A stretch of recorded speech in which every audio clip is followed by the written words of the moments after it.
In the 90s, the kingdom was met by the challenge of the Iraqi invasion of its neighbor, Kuwait, of which you are all well aware. The kingdom's adroit handling of that crisis, in collaboration with the international coalition that amassed to defeat the Iraqi army, is a testament to the wise leadership of the late King Fahd, to his then Crown Prince Abdullah, and to the leadership of President George Herbert Walker Bush. After the war, King Fahd pushed forward in the process of developing Saudi Arabia's civic and political culture, initiating a far-reaching reform of the basic law of governance, the re-establishment of the Consultative Assembly, the definition of the rule of succession, and many subsequent reforms in the judiciary, the economy, and the role of women in society. All in all, the 1990s were a time of considerable progress, expansion, and international relation building for the kingdom.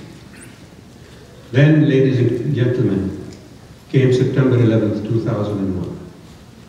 As you well know, it was on that day that the whole world witnessed the diabolical and vicious attacks on the World Trade Center and the Pentagon, killing over 3,000 people, almost 300 of whom were Muslims. The stunning depravity of the deed overwhelmed the emotions of people everywhere. But in the kingdom, it led us to look deep into our souls and search for a definition of what led 15 Saudi citizens to commit such a heinous crime. There was no attempt to rationalize or excuse ourselves. On the contrary, King Fahd and Crown Prince Abdullah immediately began a dedicated campaign to root out any resident evil that had caused this tragedy.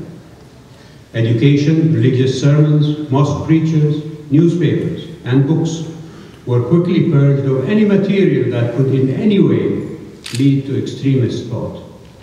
In addition, the Higher Council of the Ulama, which is the kingdom's highest religious authority, issued numerous fatwas outlawing terrorism, hijacking, and suicide bombings.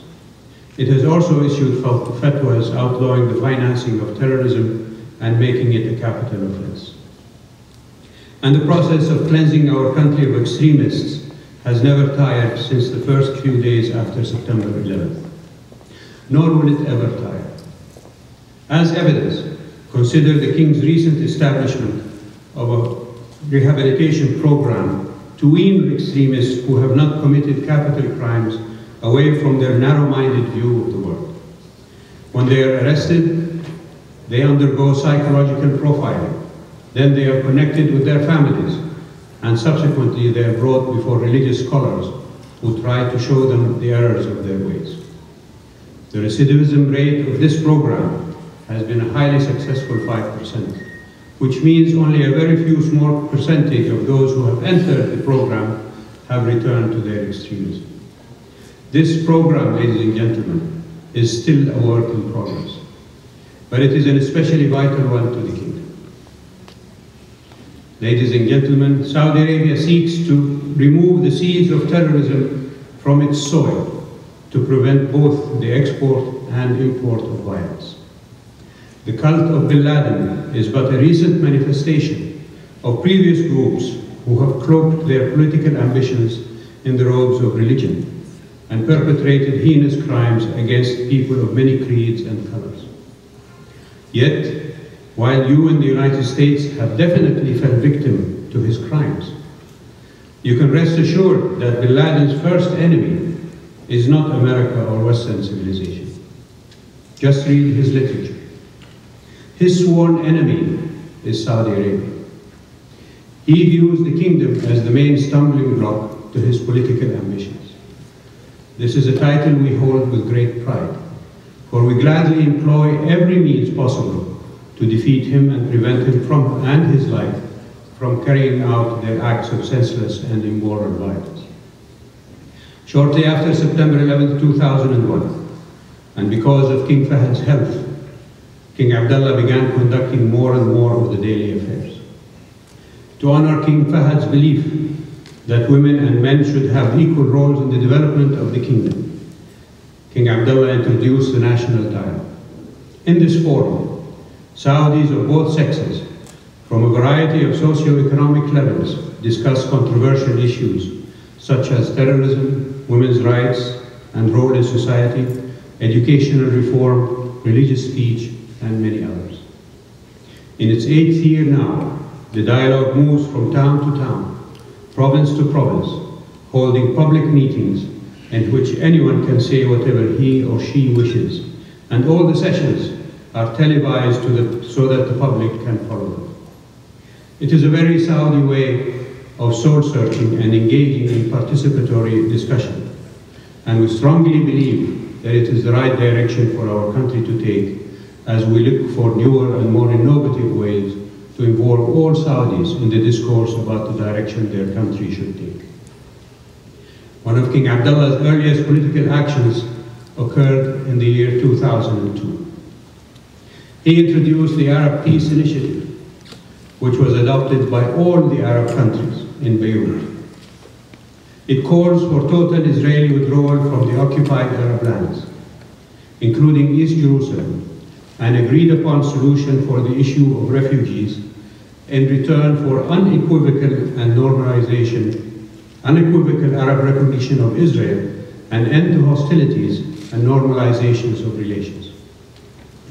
The international reaction to the peace initiative was enormously positive.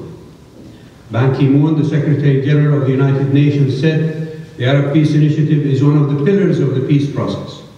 It sends a clear signal that the Arab world too craves peace. Vocal support for the plan has come from a wide spectrum of leaders and thinkers, including President Obama, Secretary Clinton, British Prime Minister Cameron, even political columnist Tom Friedman, and Brent Scowcroft, the former National Security Advisor to Presidents Ford and Bush Sr.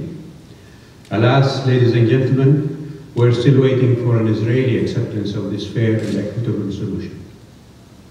As the first decade of this century progressed, King Abdullah also took a number of steps to improve the economic situation in the kingdom. For instance, he established a Supreme Economic Council and led the kingdom into successfully acquiring membership in the World Trade Organization. He also revitalized the Supreme Petroleum Council and reorganized the judiciary so that it could deal more justly and efficiently with today's complex global economy, including the dictates of the WTO. In order to improve the education of the kingdom's citizens, he initiated a scholarship program for Saudi students to study abroad, and now we have more than 90,000 young people attending the finest academic institutions in more than 50 countries. 30,000 or 30,000 plus, as the director of the cultural mission told me yesterday, of whom are studying in the United States. He also quadrupled the number of Saudi universities to meet the demands of a growing number of Saudi youngsters who want to acquire the skills to meet the complex demands of the future while remaining in their home country. But the king considered the King Abdullah University for Science and Technology, referred to you by your provost, better known as KAUST, as the jewel in the kingdom's educational crown. It is a postgraduate research university where the student population is more than 65% non-Saudi, where the president is a Singaporean Chinese scientist, and where the board of trustees is composed of distinguished academics and civic leaders from all over the world. The king also gave it a $10 billion endowment to help it remain free of government interference and bureaucratic cumbersome. This is a truly remarkable achievement that not only helps the kingdom open its intellectual horizons to the rest of the world, but it also stands as a strong statement against those nihilistic and xenophobic forces that seek to destroy the kingdom in the name of radical extremism. The king's other jewel in the crown is further evidence that Saudi Arabia has every intention of keeping up its opposition against the forces of hatred and regression. I am referring to his call for a dialogue between religions and cultures. This has grown out of the king's firm belief that people have more in June 2008. There he asked the representatives at the conference to delegate him to initiate a dialogue with other religions and cultures. When they blessed his message, he then invited leaders from all over the world to another conference in Madrid. The Spanish monarch, Juan Carlos, gracefully acted as host. From there, the king took his call to the United Nations General Assembly, where more than 60 heads of state convened and supported the king. A general secretariat is being established in Vienna to carry on this important work of bringing people of all religions and cultures into a dialogue of peace and prosperity. Ladies and gentlemen, I could go on for days recounting the Kingdom of Saudi Arabia's political history, for it is one of which I am especially proud. Despite what you might have heard in the Western press, and I would like to believe that you have heard many positive things as well, the Kingdom is a place of progress. We're friends with the United States for reasons that far outreach our place in the energy economy. We're friends because of our shared principles. We're friends because of our belief in the importance of helping all humanity to move forward into greater prosperity.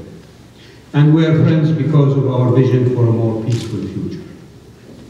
Long may we remain friends, and long may the people of the Kingdom, in friendship with the United States, continue to show their gratitude for being honored and blessed as custodians of Islam's two holy mosques for the good of all humanity.